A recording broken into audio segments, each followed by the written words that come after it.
Bonjour à tous, alors nous nous retrouvons aujourd'hui pour une petite vidéo sur la ville de l'Antiquité.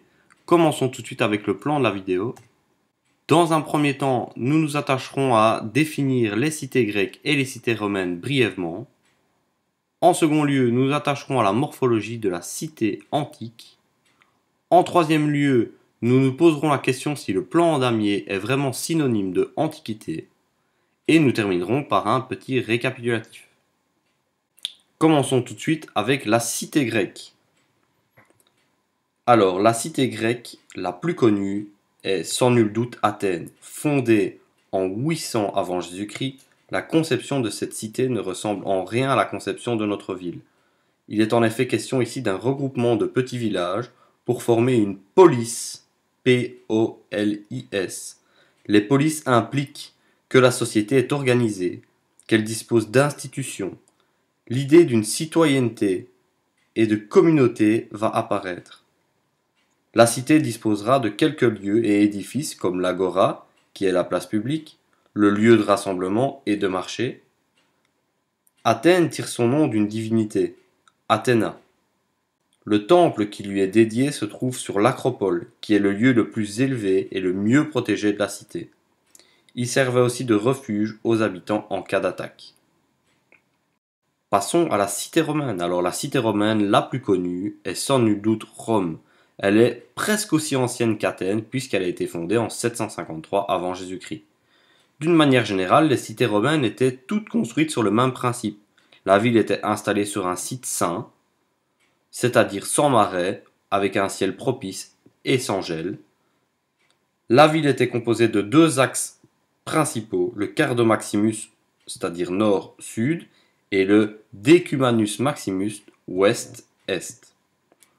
Mais cette orientation pouvait changer en fonction du soleil et des vents qui avaient pour but d'aérer la ville et de la nettoyer. Au croisement de ces axes, on trouvait généralement une place publique, le forum.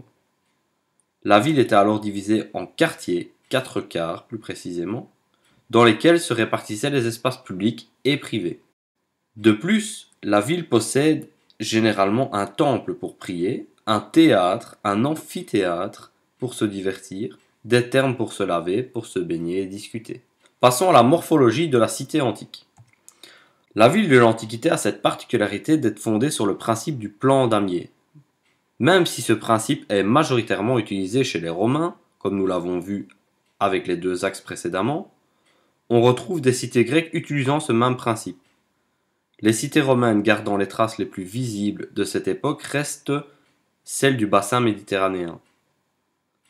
Nos régions ayant été à la frontière nord de l'Empire romain, nous comptons moins de villes d'origine romaine, et nos villes ont connu beaucoup de modifications durant le Moyen-Âge.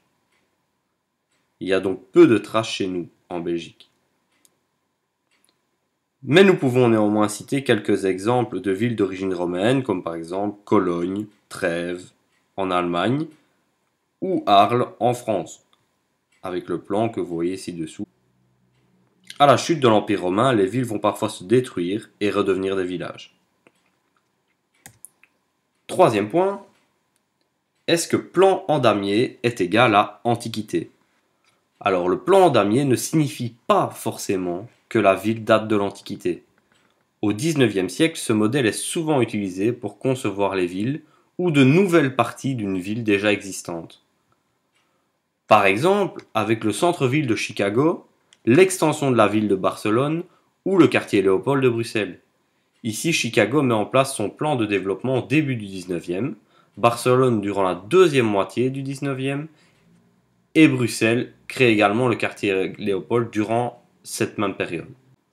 Faisons un petit récapitulatif. Alors, la ville de l'Antiquité est fortement caractérisée par son plan en damier. Les rues se croisent à angle droit, avec comme point central une place. Ce plan est repris au XIXe siècle en Europe et en Amérique du Nord pour le développement de quartiers ou de villes entières. Vous savez tout sur la ville de l'Antiquité, on se retrouve bientôt dans une prochaine vidéo.